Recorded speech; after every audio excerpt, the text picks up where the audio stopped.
তাহলে আজকে আমরা পড়ব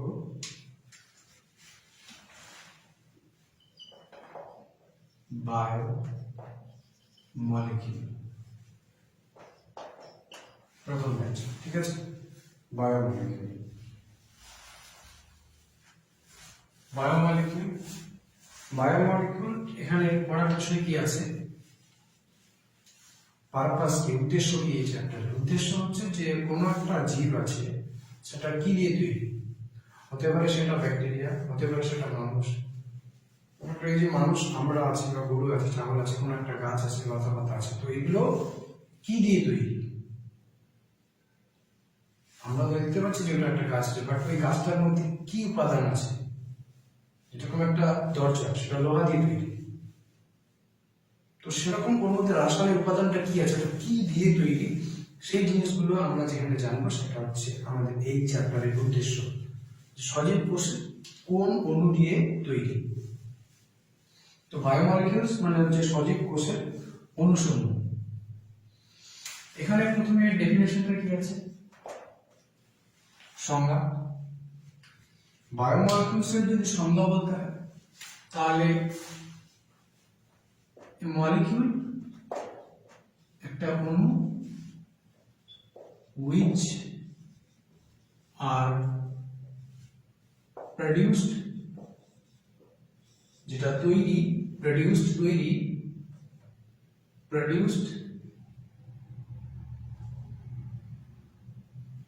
by living organism। মানে যখন একটা জীব দ্বারা তৈরি, and can found in living organism। তাহলে বায়োমলিকিউলস বা সজীব কোষের অণু কি? যেই অণুটা জীব দিয়ে তৈরি হবে এবং কি সেটা শুধুমাত্র জীবদের মধ্যে পাওয়া যাবে, বাইরেও তৈরি করা যায়, বাট জীবদের মধ্যে পাওয়া যাবে, তাকে বলা হচ্ছে বায়োমলিকিউলস। আর মলিকিউলস which are produced, একটা মলিকিউল বা অণু যেটা which are produced, যেটা তৈরি হবে বাই লিভিং অর্গানিজম, একটা জীব দ্বারা, একটা জীবিত জীব দ্বারা তৈরি হবে। Can found in living organism, তাকে বলা হবে জীব কোষের অণু, সজীব কোষের অণু। ফিচার, এর বৈশিষ্ট্য কি? এর বৈশিষ্ট্য তো এক নম্বর কি হচ্ছে যে, তাহলে আমরা কি পেলাম যে প্রডিউসড বাই লিভিং অর্গানিজম, মানে প্রডিউসড, তৈরি করবে কি? Produced by living organism.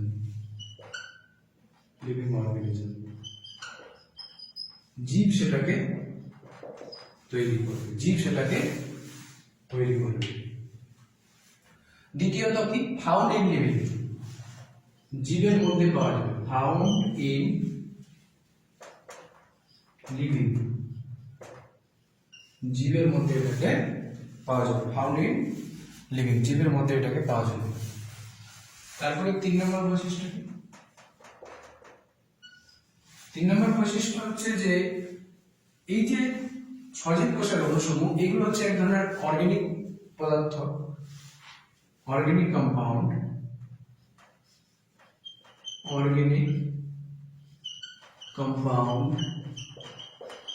জৈব, অর্গানিক মানে হচ্ছে জৈব যৌগ, compound which contain,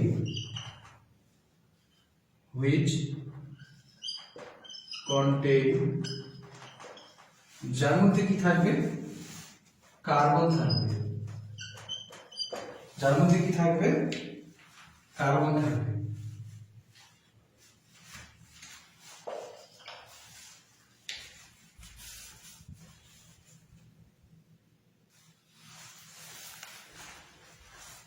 which contain carbon compound, যার মধ্যে কি থাকবে? কার্বন কম্পাউন্ড থাকবে। এবার মেটাবোলাইটস বলে একটা শব্দ আছে, যেটার সঙ্গে আমরা পরে পরিচিত হব। তো সমস্ত রকম মেটাবোলাইটস আছে, all metabolites সমস্ত মেটাবোলাইটস আর সমস্ত মেটাবোলাইট গুলোই হলো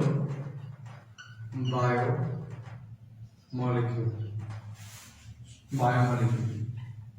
ঠিক আছে, সজীব কোষের অণু।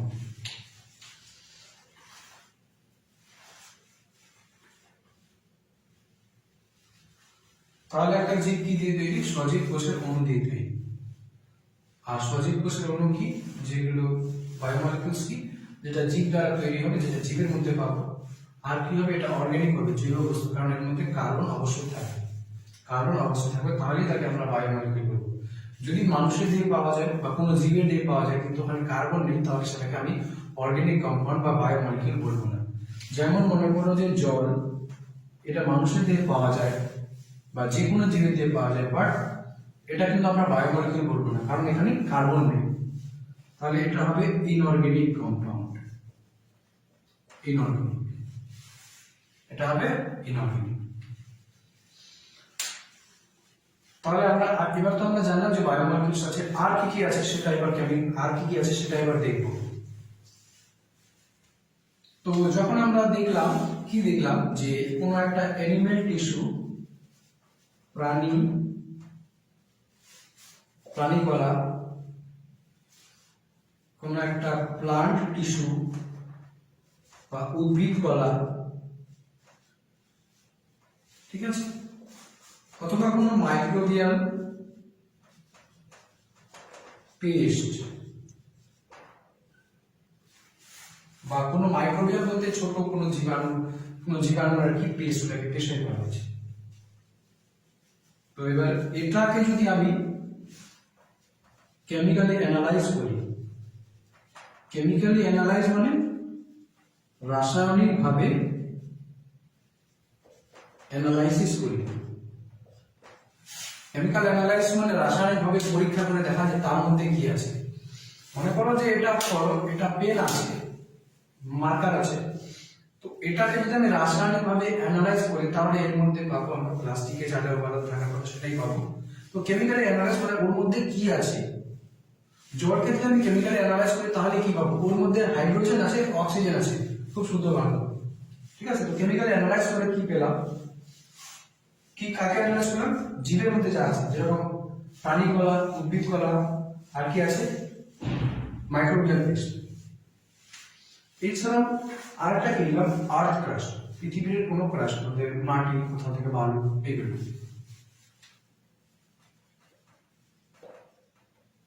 আর্থ ক্রাস্ট। তাহলে কি করলাম? যে আর্থ ক্রাস্টকে কেমিক্যালি অ্যানালাইজ করলাম। মনে করে কতটুকু বালু নিয়ে ওটাকে কেমিক্যালি অ্যানালাইজ করে দিলাম, বালুর মধ্যে কি কি আছে, ঠিক আছে। আর কি করলাম? যে প্রাণী, এক হাতে পৃথিবীর জিনিসগুলোকে উপাদানগুলোকে অ্যানালাইজ করলাম যে পৃথিবীর মাটির মধ্যে কি কি উপাদান রয়েছে, আরেক হাতে প্রাণী কোষের মধ্যে কি কি উপাদান রয়েছে বা উদ্ভিদ কোষের মধ্যে বা জীবের মধ্যে কি কি উপাদান রয়েছে, দুটোকে কেমিক্যালি অ্যানালাইজ করলাম। অ্যানালাইজ করার ফলে কি পেলাম? আমি অ্যানালাইজ করার ফলে কি পেলাম? যে আর্থ ক্রাস্ট বলো আর প্রাণী বা জীবের মধ্যে বলো, যা পাচ্ছি দুটোর মধ্যে কিন্তু কার্বন পেলাম, হাইড্রোজেন পেলাম, অক্সিজেন পেলাম। তাহলে উদ্ভিদের মাটির মধ্যে বলো বা অন্য কিছুর মধ্যে বলো বা কোনো একটা প্রাণী কোষের মধ্যে বলো, কোনো একটা জীবাণু কোষের মধ্যে বলো, অণুজীব, ছোট অণুজীব যেগুলো আমরা খালি চোখে দেখতে না, তার কোষের মধ্যে বলো, যখন আমরা কেমিক্যালি অ্যানালাইজ করে রাসায়নিকভাবে পরীক্ষা করে দিলাম যে ওর মধ্যে কি কি আছে, তখন কি দেখলাম যে ওর মধ্যে আছে অক্সিজেন আছে, কার্বন আছে, হাইড্রোজেন আছে, সব কিছুই আছে। এগুলো আবার কি দেখলাম যে পৃথিবীর যে মনে করে একটা এতটুকু ধুলোবালি নিয়ে ওটাকে পরীক্ষা করে দেখলাম আর্থ ক্রাস্টকে, তো দেখলাম যে সেম জিনিস আছে, দুটোর মধ্যেই সেম জিনিস আছে। এখান থেকে একটা স্টেটমেন্ট বলছে all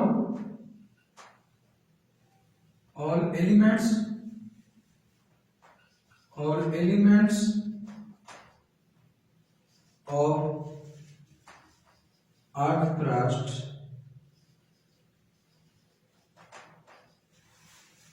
earth crust are present পৃথিবীর সমস্ত আর্থ ক্রাস্টের সমস্ত রকম উপাদান প্রেজেন্ট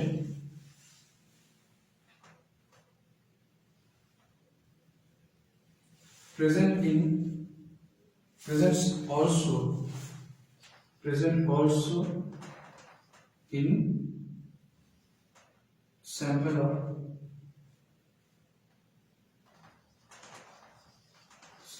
of living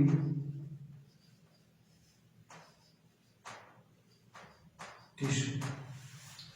তাহলে কি দেখলাম, পৃথিবীর যে সমস্ত উপাদানগুলো রয়েছে, সেই পৃথিবীর যে উপাদানগুলো রয়েছে, পৃথিবীর আর্থ ক্রাস্টের কোনো একটা ধুলোবালি যা পরীক্ষা করে দেখলাম, এর যে উপাদানগুলো রয়েছে, ঠিক আছে, এর যে উপাদানগুলো রয়েছে, সেই উপাদানগুলো কি জীবদের মধ্যে রয়েছে, all components, actually all elements, but সমস্ত রকম এলিমেন্টস হবে না, এখানে স্টেটমেন্টটা ভুল আছে, তো বাট যদি আমরা নির্দিতে চাই তাহলে আমাদেরকে এনসিইআরটি এর স্টেটমেন্টটা ফলো করতে হবে। All elements of earth crust are present also in sample of living tissue। মানে বলছে এই লিভিং টিস্যু, প্রাণী, উদ্ভিদ বলো, জীবাণু বলো, এর মধ্যে যে উপাদানগুলো রয়েছে আর্থ ক্রাস্টের মধ্যে যা আছে সব একই। আর্থ ক্রাস্টের মধ্যে যা যা আছে সবগুলোই এখানে পাওয়া যাবে। বাট এটা ট্রু না, কিন্তু নিটের জন্য এটাই স্টেটমেন্ট করতে হবে যেটা এনসিইআরটিতে দেওয়া আছে।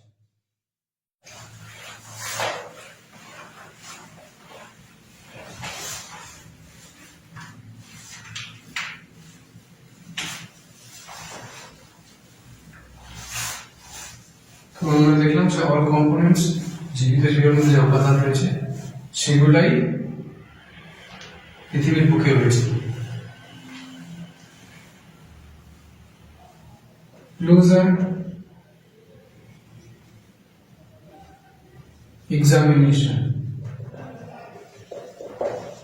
examination reveals, যখন আরো ক্লোজলি তাকে এক্সামিন করলাম, মানে এই যে কথাটা পৃথিবীর বুকে যা রয়েছে জীবের মধ্যে তাই রয়েছে, পৃথিবীর বুকে যা রয়েছে জীবের মধ্যে তাই রয়েছে, এই জিনিসটাকে যখন আমি আরো ডিপলি খুব নিখুঁতভাবে পরীক্ষা করে দেখলাম, তখন কি হলো, নিখুঁত পরীক্ষা রিভিলস, তথ্য দিল লিভিং অর্গানিজম, জীবের মধ্যে লিভিং অর্গানিজম, জীবের মধ্যে have higher, জীবিত জীবের মধ্যে বেশি আছে higher carbon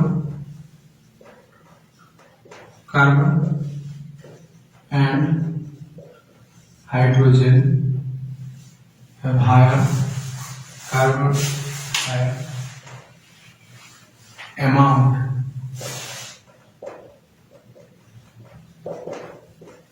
of carbon and hydrogen।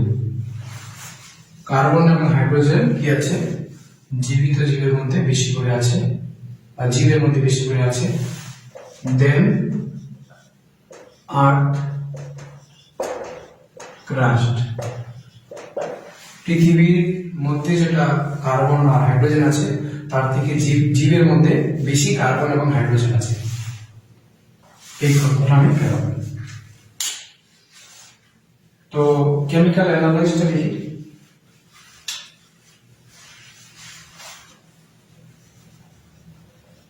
Chemical analyse মানে জীবের মধ্যে কি অণু আছে না আছে সেই জিনিসগুলো রাসায়নিকভাবে পরীক্ষা করে দেখব।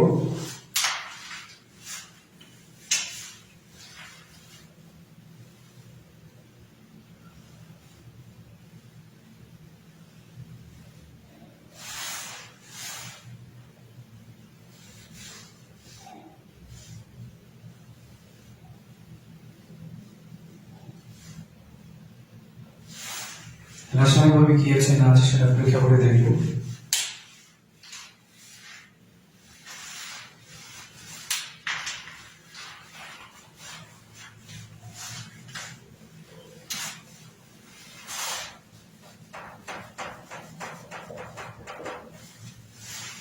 এখানে এটা কি আছে,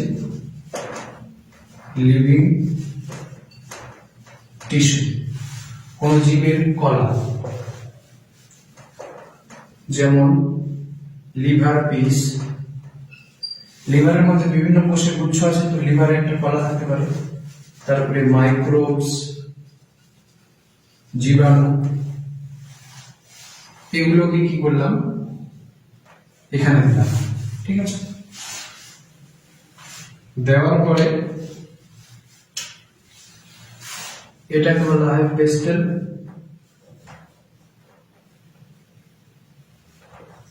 পেস্টেল এটা দিয়ে পিষাই করব, গ্রাইন্ডিং করব, আর এটাকে বলা হবে মর্টার, পাত্র যার মধ্যে পেশাই করা হবে। তো এবার এইটাকে কি করলাম, গ্রাইন্ড ইট, এটাকে পেশাই করলাম। ঠিক আছে, গ্রাইন্ড করার পর কি হলো,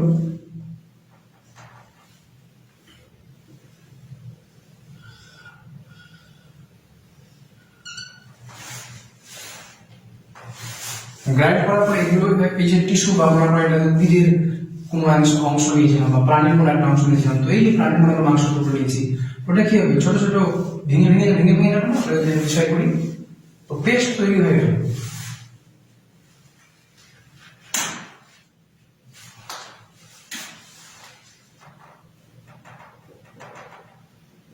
পেস্ট তৈরি হয়ে গেল। আচ্ছা, এখানে আর কি মিক্স করবো, ট্রাইক্লোরো অ্যাসিটিক অ্যাসিড দেবো এখানে।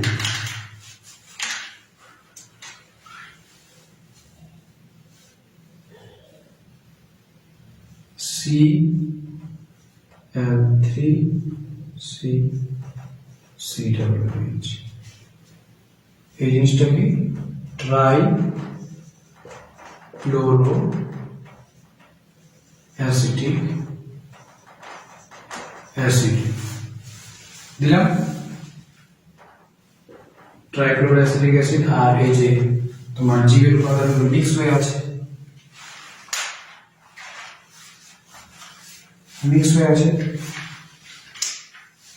এবার এই যে উপাদানটা পেলাম, এই যে পেস্টটা পেলাম, এটাকে পেশাই করার পর যে পেস্টটা পেলাম, এটাকে বলা হবে স্লারি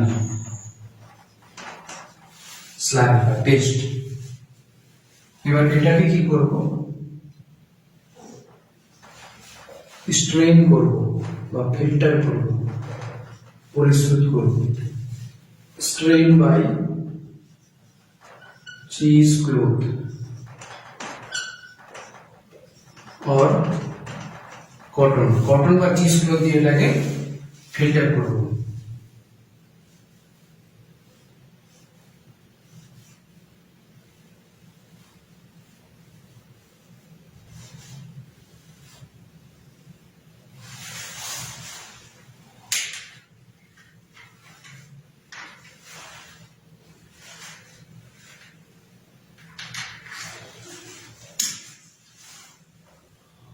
এটা চিজ ক্লথ। ঠিক আছে, এখানে কিছু উপাদান আটকে গেছে, কিছু উপাদান নিচে চলে এসেছে। যখন ছাড়লাম না, ছাঁকনি দিয়ে চিজ ক্লথ দিয়ে বা কটন দিয়ে যখন ছাড়লাম, তখন কিছু উপাদান উপরে থেকে গেল আর কিছু উপাদান নিচে চলে আসলো এই স্লারিটা। তো যে উপাদানগুলো উপরে থেকে গেল এগুলোকে বলা হবে রিটেনট্রেট। এই উপাদানগুলো কি হয়েছে, এই যে অ্যাসিডটা দিয়েছিলাম, পেশাই করছিলাম, অ্যাসিডের সঙ্গে এই উপাদানগুলো ভালো করে মিশিয়ে নিয়ে, অ্যাসিডের সঙ্গে মিশিয়ে নিয়ে, এই জন্য উপরে থেকে গেছে, ছাঁকনি হয়ে উপরে থেকে গেছে, বাকিগুলো উপরে নিচে চলে এসেছে। তো এগুলোকে বলা হবে অ্যাসিড ইনসoluble পুল। ঠিক আছে, আর যেগুলো অ্যাসিডের সঙ্গে মিশিয়ে নিচে চলে এসেছে এটাকে বলা হবে ফিল্ট্রেট বা অ্যাসিড soluble পুল। কি বলা হবে, অ্যাসিড soluble পুল। ঠিক আছে, রেকর্ডিং ঠিকঠাক হচ্ছে, সমস্যা নেই। তো অ্যাসিড soluble পুল। আচ্ছা, রিভাইজ দ্রুত ক্লোজার এক্সামিনেশন, খুব যখন নিখুঁতভাবে পরীক্ষা করলাম, লিভিং অর্গানিজম, জীবিত জীবের মধ্যে higher amount of carbon and hydrogen, বেশি করে কার্বন আর হাইড্রোজেন আছে। দেন আর্থ ক্রাস্ট, পৃথিবীর বুকে যে কার্বন হাইড্রোজেন আছে তার থেকে পৃথিবীর ক্রাস্টের মধ্যে যে মনে করো ধুলো বালি যা আছে তার মধ্যে যে কার্বন হাইড্রোজেন পরিমাণ আছে তার থেকে জীবের মধ্যে, যে কোনো জীবের মধ্যে কি আছে, কার্বন হাইড্রোজেন পরিমাণটা বেশি আছে। এবার কেমিক্যাল অ্যানালাইজের একটা পরীক্ষা আছে, কিভাবে আমরা কেমিক্যালি অ্যানালাইজ করি কোনো জীবের উপাদানগুলোকে, তার মধ্যে কি কি আছে না আছে। তো প্রথমে কোনো জীবের কোনো অংশ নিয়ে নিব, পাতা বা মূল, মানুষের বা জীবাণুর কোনো একটা অংশ নিয়ে নিব, নিয়ে ওটাকে এখানে কি করব, একটা পাত্রে নিব, পাত্রটা মর্টার নিয়ে ওটাকে পেস্টার দিয়ে পেশাই করব এবং সেখানে অ্যাসিড যুক্ত করব। কোন অ্যাসিড? ট্রাইক্লোরো অ্যাসিডিক অ্যাসিড যুক্ত করার পর যখন গ্রাইন্ডিং করলাম তো একটা উপাদান পেলাম, এরকম সব ভেঙে ভেঙে টুকরো টুকরো হয়ে গেছে। গ্রাইন্ডিং করার পর এটাকে বলা হয় স্লারি। এই স্লারিটাকে স্ট্রেন পরিশোধ করে নিলাম, ছেঁকে নিলাম চিজ ক্লোথ বা কটন দিয়ে। ছেঁকে নেওয়ার পর কিছু উপাদান উপরে থেকে যাবে, কিছু উপাদান ছাঁকনিটা বের করে নিচে চলে আসবে। যেরকম চা আমরা ছাঁকনি দিয়ে ছেঁকে নিই, তো কিছুটা ওই যে মনে করো আদা টাদা যা যেগুলো উপরে থেকে যায় বাকিগুলো নিচে চলে আসে, ঠিক আছে। যেগুলো নিচে চলে আসছে সেগুলোকে বলা হবে ফিল্টারেট, মানে এগুলো ফিল্টার হয়ে গেছে, ফিল্টারেট। আর যেগুলো ফিল্টার হয়নি ওগুলো রিটেন থেকে গেছে, রিটেন হয়ে গেছে, ওগুলো বলা আছে অ্যাসিড ইনসলভেবল পুল। এখানে যে উপাদানগুলো আছে সেগুলো হচ্ছে অ্যাসিড ইনসলভেবল পুল, যে উপাদানগুলো নিচে চলে এসেছে ফিল্টার হয়ে সেগুলো হচ্ছে অ্যাসিড সলভেবল পুল। এবার দেখতে হবে যে অ্যাসিড সলিউবল পুলের মধ্যে কি আছে, মানে কি কি জিনিস এসেছে, আর অ্যাসিড ইনসলিউবল পুল যেগুলো উপরে থেকে গেল, যেগুলো ফিল্টার হলো না, সেগুলোর মধ্যে কি কি আছে।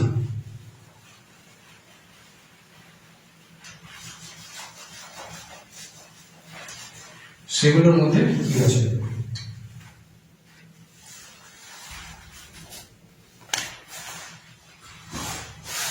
সেগুলোর মধ্যে কি কি আছে?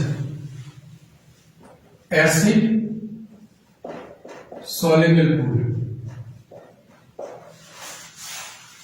যেগুলো অ্যাসিডের সঙ্গে মিশ্রিত হয়ে নিচে চলে আসছে, অ্যাসিড ইনসলিউবল পুল,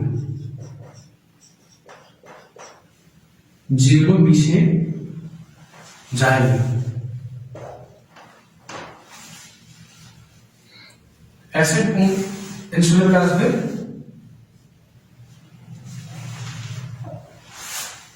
শুধুমাত্র এখানে যেটা আসবে, এইখানে যে উপাদানগুলো আসবে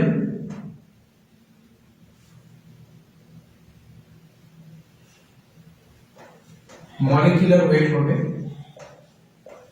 মলিকিউলার ওয়েট। এদের মলিকিউলার অ্যাসিড সলিউবল পুলের মধ্যে যেগুলো আসবে এদের মলিকিউলার ওয়েট হবে 18 থেকে 800 ডাল্টনস, ঠিক আছে, 18 থেকে 800 ডাল্টনস। Not exceed 1000 Dalton. 18 থেকে 800 ডেল্টনের মধ্যে হবে, 1000 ডেল্টনের নিচে, 1000 ডেল্টনের নিচে। আচ্ছা, এটা অ্যাপ্রক্সিমেট ভ্যালু, একদম পিওর না, অ্যাপ্রক্সিমেট। এক জায়গায় এটা দেওয়া আছে 18 থেকে 800 ডেল্টন, মাইক্রোমলিকিউলস গুলো আসবে, আরেক জায়গায় দেওয়া আছে 1000 ডেল্টনের থেকে নিচে, এগুলোকেও মাইক্রোমলিকিউলস বলা হয়। তো এখানে যেগুলো আসবে মাইক্রোমলিকিউল,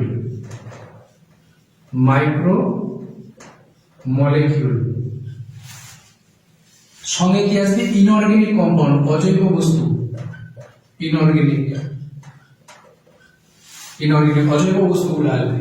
আর এখানে কি আসবে মলিকিউলার ওয়েট। এই অ্যাসিড ইনসলিউবল পুলের মধ্যে যে আসবে সেগুলোর মলিকিউলার ওয়েট, আণবিক ওজন,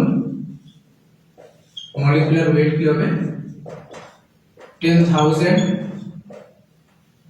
প্লাস 10,000 ডেল্টন বা তার বেশি, 10,000 ডেল্টনের বেশি। আচ্ছা, এগুলো কি হবে নট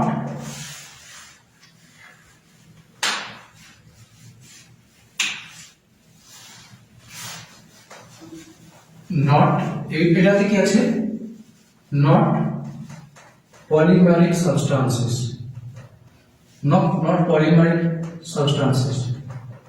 সাবস্টান্সেস, যে পলিমারিক উপাদান এখানে থাকবে না, পলিমার থাকবে না, ঠিক আছে। আর এখানে পলিমেরিক সাবস্টান্সেস।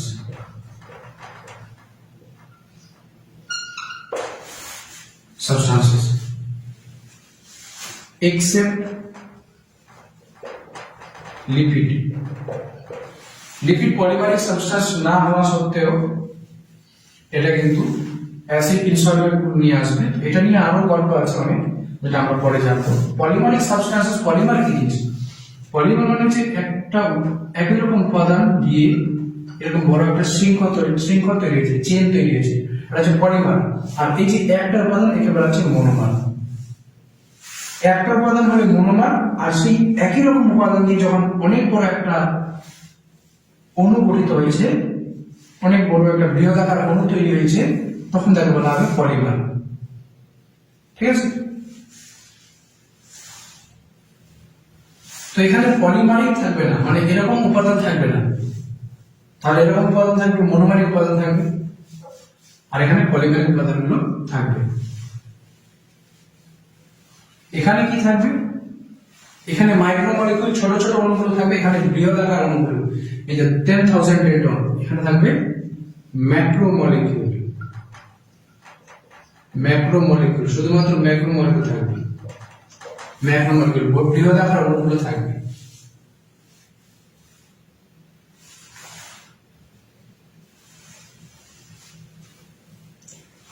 এগুলোকে বলা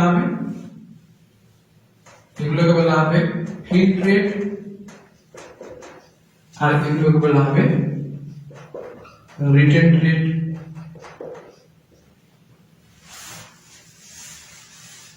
এবার উদাহরণ দেখে নেওয়া যাক।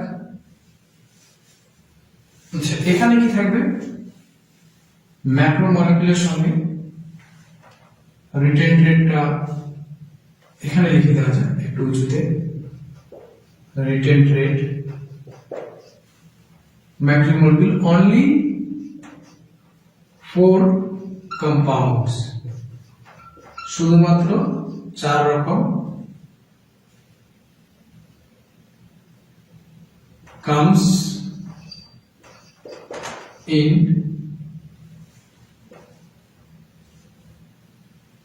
retent rate।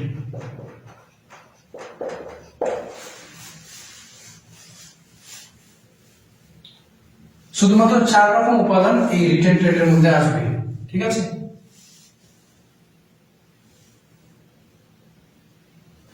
সেই 4 কম্পাউন্ড গুলো কি? 4 কম্পাউন্ডস গুলো কি কি? এক নম্বরে লিপিড, 2 নম্বরে কি আছে? পলিস্যাকারাইড,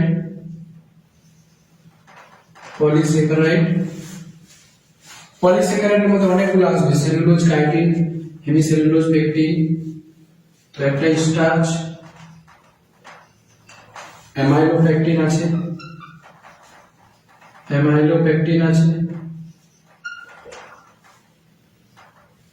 কাইটিন আছে, কোষ প্রাচীর। কাইটিন কার কোষ প্রাচীর? কাইটিন ছত্রাকের কোষ প্রাচীর, ফাঞ্জাই ইত্যাদি উপাদানগুলো এখানে আসবে। এরপরে আর কি আসবে?